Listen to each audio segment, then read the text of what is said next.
નમસ્કાર, દૂરદર્શન સમાચારમાં આપનું સ્વાગત છે. જોઈએ આ બુલેટિનના સમાચાર. સંયુક્ત રાષ્ટ્ર મહાસભામાં ભારતે સોય ઝાટકીને કહી દીધું છે કે પાકિસ્તાન એક ત્રાસવાદી દેશ છે અને ત્રાસવાદનો ઉછેર કરવો એ તેની રાજ્ય નીતિનો ભાગ છે, જેથી ભારતીય પ્રજા સાથે યુદ્ધખોરી ગણાય તેવા ગુના આચરી શકાય. યુએન પરમેનન્ટ મિશનમાં પ્રથમ સચિવ એવા એનએમ ગંભીરે મહાસભામાં કહ્યું હતું કે સંયુક્ત રાષ્ટ્ર ખુદ જેને ત્રાસવાદી ગણે છે તેવા અનેક શખ્સ પાકિસ્તાનની ગલી સડકમાં ખુલ્લેઆમ ઘૂમે છે તે ત્રાસવાદને રાજ્યનો ટેકો હોવાનું સાબિત કરવા માટે પૂરતું છે. ભારતની કનડગત માટે પાકિસ્તાન ત્રાસવાદને ઉછેરી માનવ અધિકારનો સૌથી ગંભીર ભંગ કરી રહ્યું હોવાનું ભારતે કહ્યું છે. વઝીરે આઝમ નવાઝ શરીફે મહાસભામાં જમ્મુ કાશ્મીર વિશે આપેલા બયાન ઉપર જવાબ વાળવાનો અધિકાર ભોગવતા ભારતના પ્રતિનિધિએ કહ્યું હતું કે ઉમદા હેતુ માટે મળતી વિદેશી સહાયના ડોલરનો મોટો જથ્થો પાકિસ્તાન હેતુફેર કરીને ત્રાસવાદીઓ પાછળ વાપરે છે.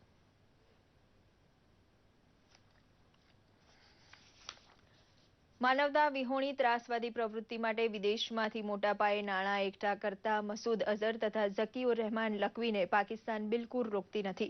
પરિણામે પાકિસ્તાન હવે લોકશાહી સાથે છેતરપિંડી કરી પોતાની પ્રજાને ત્રાસવાદનો ભોગ બનાવતો દેશ બની ગયો છે. બીજી બાજુ જમ્મુ કાશ્મીર વિવાદના ઉકેલ માટે મધ્યસ્થી કરવાની પાકિસ્તાને મૂકેલી દરખાસ્ત ફગાવી દેતા મહાસચિવ બાન કી મૂને સંવાદ દ્વારા તેનો ઉકેલ શોધવા કહ્યું છે. પાકિસ્તાનને સોંપેલા ભારત વિરુદ્ધના ડોઝિયરને પણ મહાસચિવ બાન કી મૂને નકારી કાઢ્યો હતો.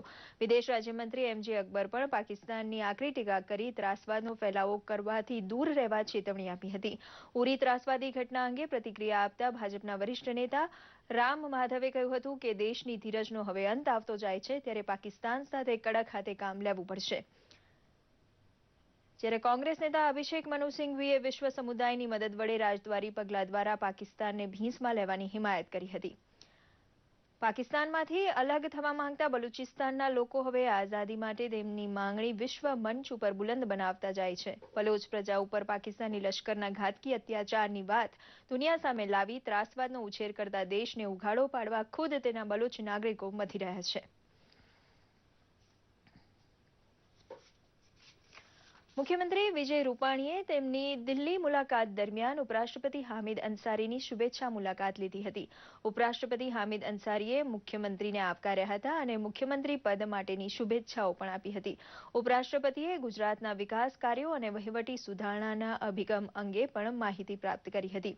મુખ્યમંત્રી રૂપાણીએ ઉપરાષ્ટ્રપતિનું શાલ તથા પુષ્પગુચ્છથી અભિવાદન કરી ગુજરાત આવવા આમંત્રિત કર્યા હતા. આ આમંત્રણ ઉપરાષ્ટ્રપતિ હામિદ અંસારીએ સ્વીકાર્યું હતું. ટપાલ ખાતા સહિતના કેન્દ્ર સરકારના નિવૃત્ત કર્મચારીઓના મહામંડળની વાર્ષિક સામાન્ય સભા અમદાવાદ ખાતે યોજાઈ ગઈ, જેમાં નિવૃત્ત વરિષ્ઠ ટેલિકોમ અધિકારી એવા ધનેશ્વર ભટ્ટના પ્રમુખપદે 70 વર્ષ પૂર્ણ કરી ચૂકેલા 58 તથા 80 વર્ષની વયે પહોંચેલા 11 પેન્શનર્સનું બહુમાન કરવામાં આવ્યું હતું. કાર્યક્રમમાં 400થી વધુ પેન્શનર્સ હાજર રહ્યા હતા.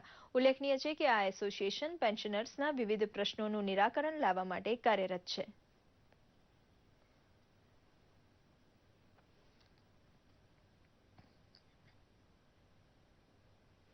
અમદાવાદમાં વસ્ત્રાપુર પોલીસ સ્ટેશનમાં વહીવટી વિભાગના વરિષ્ઠ પોલીસ અધિકારી આર.જે. સવાણીના હસ્તે સુરક્ષા સેતુ રથને પ્રસ્થાન કરાવવામાં આવ્યું હતું.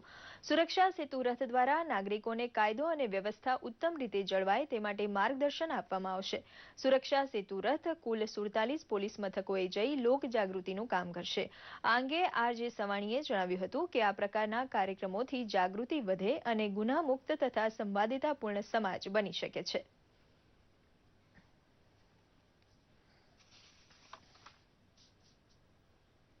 દ્વારકા ખાતે અખિલ ભારતીય શ્રીહિત રાધા વલ્લભ સમાજ ગુજરાત દ્વારા રસોપાસના ભક્તિ મહોત્સવનું આયોજન કરવામાં આવ્યું છે.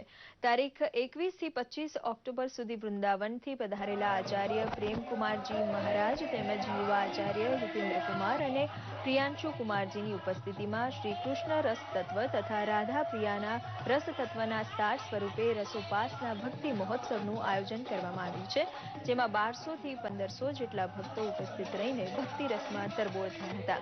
ભ્રમણ અને ભક્તિના સંગમ જેવો કાર્યક્રમ કૃષ્ણ ભક્તોમાં ખૂબ પ્રિય હોય છે. દ્વારકા છે આ શ્રી કૃષ્ણનું ધામ છે અને આ દ્વારકા શ્રી કૃષ્ણનું ધામ છે એટલે બધા રસિકોનો આમ વિચાર થયો કે દ્વારકામાં શિબિર કરીએ. અમે જુદી જુદી જગા જે પ્રાસંગિક જગાઓ હોય ભક્તિની, આ જગા શિબિરનું આયોજન કરીએ છીએ. દ્વારકાની અંદર જે આ ત્રિવેણી સંગમ જે થયો છે તેનાથી અમને ખૂબ જ અનહદ અનુભૂતિ થઈ છે અને જે અનુભૂતિનો આનંદ અમે અપાર આનંદ અનુભવ્યો છે જે અમે શબ્દોમાં વર્ણી શકીએ નથી. તો આ સાથે આ બુલેટિન અહીં સમાપ્ત કરીએ છીએ. નમસ્કાર.